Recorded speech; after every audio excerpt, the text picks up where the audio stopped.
ভাই সাহেবের পরিচয় দেওয়ার মতো কোনো পরিচয় আমার নাই। আহ, আমার মতোই অবস্থা। বসি আপনার সঙ্গে। জি জি, অবশ্যই, বসেন বসেন। আমার পরিচয়টা দেই। Assistant headmaster, Raytala high school, BA BT. এক ফাঁকে অবশ্য এলএলবিটাও করে ফেলেছি। BA BT LLB. আপনি তো অনেক দূর আগাইছেন। আরে ভাই, খায়া না খায়া আছি। ছেলেটা অসুস্থ, অর্থাভাবে চিকিৎসা করাতে পারি না। কি অসুখ? বুদ্ধির কিছুটা ঘাটতি আছে, মানসিক বিকাশ ঠিক মতো হয় নাই। মানসিক বিকাশ তো আমাদের কারোরই ঠিক মতো হয় নাই। কি বললেন ভাই? একদম খাঁটি কথা। দেন, আপনার হাতটা দেন, হাত মিলাই। আপনার হাতটাও তো নরম। কি কাজে এসেছেন? আমার মেয়েকে নিয়ে আসছি, মেয়ে এখানে চাকরি করতে আসছে। বাবা, কোনো সমস্যা নাই। কোনো সমস্যা হলে আমাকে বলবেন, আমি সব সমাধান করে দেবো। আপনি কিভাবে ঠিক করবেন? আছে আছে, ঘটনা আছে। সেসব একদিনে বলা ঠিক হবে না। এখন বন্ধু হয়ে গেলেন, সব জেনে যাবেন। আমার সঙ্গে অবশ্য কারো বন্ধুত্ব হয় না। দেন হাতটা, দেন হাতটা দেন। আর একবার হাত মিলাই। আমাকে কেউ পছন্দ করে না, আমিও কাউরে পছন্দ করি না। একবার বন্ধুত্ব হয়ে গেলে খবর আছে। মিতা, যাই। মিতা? মিতা, যাই। আসসালামু আলাইকুম। ওয়ালাইকুম আসসালাম। ছেলেটাকে আবার চোখে চোখে রাখতে হয়। সবই আল্লাহ পাকের ইচ্ছা। আসি। মিতা, এটা কি দাবার বোর্ড? কিছুই জানি না। টাকা আছে, খরচা করতেছে। অপচয়, খালি অপচয়।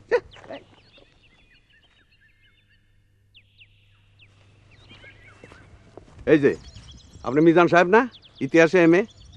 শেরশাহ দিল্লি সিংহাসনে আরোহণ করেছিলেন 1540 খ্রিস্টাব্দে। পানিপথের যুদ্ধ কবে হয়েছিল? এই, তুমি আবার দাঁড়িয়ে আছো কেন? আসো। ইতিহাসে এমএ। শিক্ষার কি অবস্থা!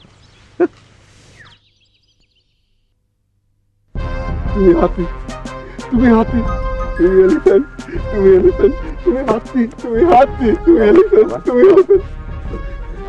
আমি যাব না, আমি হাতির পিঠে চড়বো। হ্যাঁ, শোনেন, আমার ছেলেটাকে হাতির পিঠে তোলেন। আপনি অনেক বিরক্ত করতেছেন, এবার বিদায় হন। বিদায় হব? হ্যাঁ, বিদায় হন। এই, তোমার চাকরি কিন্তু নট হয়ে যাবে। আর বিরক্ত করবেন না তো, অনেক হয়েছে। আমি যাব না, আমি হাতির পিঠে চড়বো। না, চলো। আমি যাব না চলো বাবা, চলো। বাবা, আমি হাতির পিঠে চড়বো। আমি যাব না।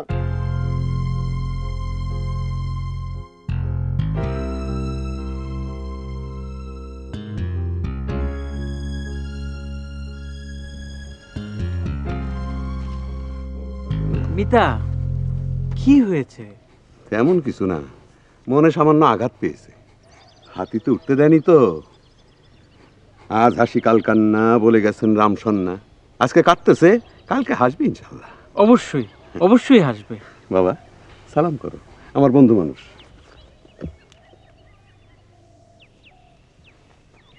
আমার ছেলের কিন্তু গুণ আছে, বাঁশি বাজাতে পারে। হ্যাঁ, নিজে নিজেই শিখেছে।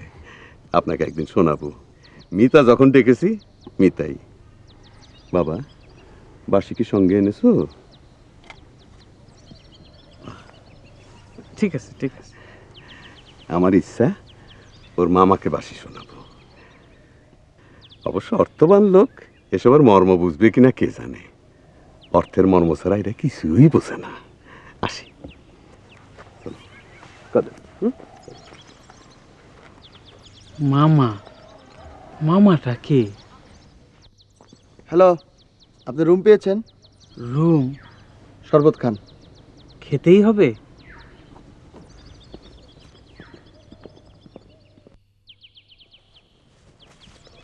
আপনি স্যারের নতুন পিয়ে না? জি। ভিআইপি বিল্ডিংয়ে কাউকে থাকতে দেওয়া হয় না। আপনি থাকবেন 2 নম্বর বিল্ডিংয়ে। জি আচ্ছা, আমার সঙ্গে আমার বাবাও আছেন।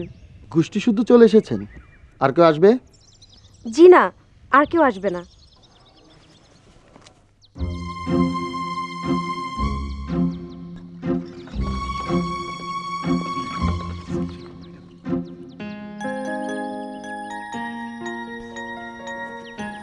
তুমি কোত্থেকে? চলে এলাম। সেটা তো দেখতেই পাচ্ছি। কেন এসেছো? আরে পরশু তোমার জন্মদিন, আমি আসবো না? আর জন্মদিন কি তুমি একা করবে নাকি? তার শুনে প্রচন্ড খিদে পেয়েছে, কিছু খেতে দেবে? কি যে যন্ত্রণা তুমি করো না, আমার নিজেরই থাকা খাওয়ার নাই ঠিক। তুমি দাঁড়াও, আমি দেখি কি করা যায়। নামবে না।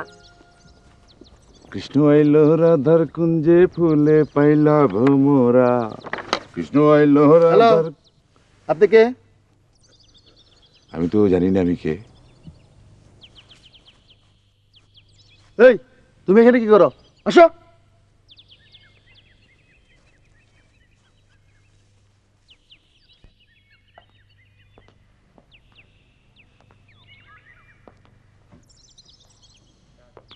এই, মাছের খাবার দেওয়া হয়েছে? এক্সকিউজ মি, আমার আরেকজন গেস্ট এসেছেন। I am sorry. আরেকজন এসে গেছে? আচ্ছা, আপনি পেয়েছেনটা কি? শুনেন, কোনো রুম খালি নেই। খাওয়ার ব্যবস্থা কি করতে পারবেন? সে খুব ক্ষুধার্ত। কিচেনে যান, কিচেনে গিয়ে দেখুন। কিচেন কোন দিকে? খুঁজে বের করুন কোন দিকে। যত মরা মরে, রায় বাড়িতে এসে পড়ে, সব ঝামেলা আমার ঘাড়ে। সরি। এই, মাছের খাবার দেওয়া হয়েছে? না, আমার থাকার কোনো জায়গা লাগবে না। তুমি দুটো কম্বল জোগাড় করে দাও, গাছতলায় মুড়ি দিয়ে শুয়ে থাকবো। শুধু কিছু খাওয়া দরকার, খিদে একেবারে নাড়ি বুড়ি হজম হয়ে যাচ্ছে। এটা কি বললো? গাছতলায় থাকবে কিভাবে? না না, আমার কোনো অসুবিধা হবে না। কত রাত গাছতলা কাটিয়েছি। ভুজনং যত্রতত্র শয়নং হট্ট বৃক্ষ। এই রাত্রি তোর বড় সাহেবকে বললে একটা কিছু ব্যবস্থা করা যায় না? না না, কাউকে কিচ্ছু বলার দরকার নেই। তুমি শুধু দুটো কম্বল জোগাড় করে দাও। বড় সাহেবের রূপবতী সেক্রেটারি দুটো কম্বল জোগাড় করতে পারবে না তা হয় না। সেক্রেটারির এক মুচকি হাসিতে দুটো বিলাতি কম্বল জোগাড় হয়ে যাওয়ার কথা। Very funny.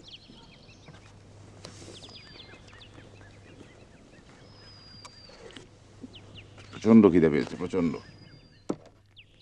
এক্সকিউজ মি, স্যারের সঙ্গে কি একটু কথা বলতে পারবো? কেন বলুন তো? দরকার ছিল, ছোট্ট একটা সমস্যা। যান, ভেতরে যান। উনি আবার রাগ করবেন না তো?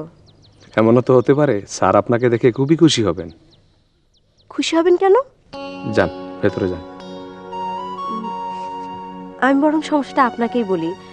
হঠাৎ করে ঢাকা থেকে আমার একজন গেস্ট চলে এসেছেন, মানে ফ্যামিলি ফ্রেন্ড। সমস্যা কোথায়? ওনার থাকার তো কোনো জায়গা নেই। Everything will be taken care of. আপনি কোনো চিন্তা করবেন না। Thank you sir. আমাকে স্যার ডাকবেন না প্লিজ। যান।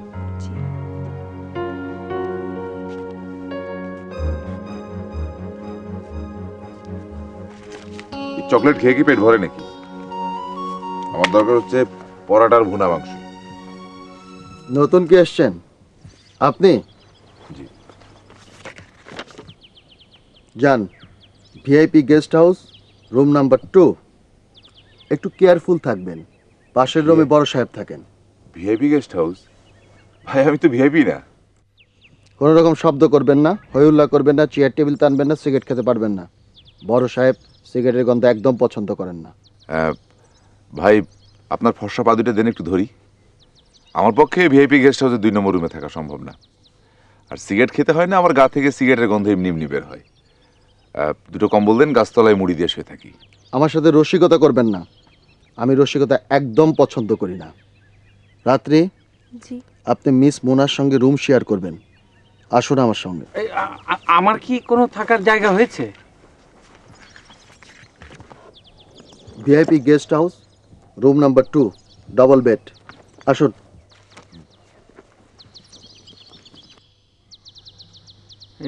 আনিস, তোমার আইডিয়াটা খারাপ না। ওই গেস্ট হাউস থেকে কম্বল এনে আমিও তোমার সাথে গাছতলায় থাকি। কখনো গাছতলায় থাকি নাই। এখানে শীত কেমন কে জানে? না, শীত তো ভালো হবে মনে হচ্ছে, গাছপালা অনেক। হ্যাঁ,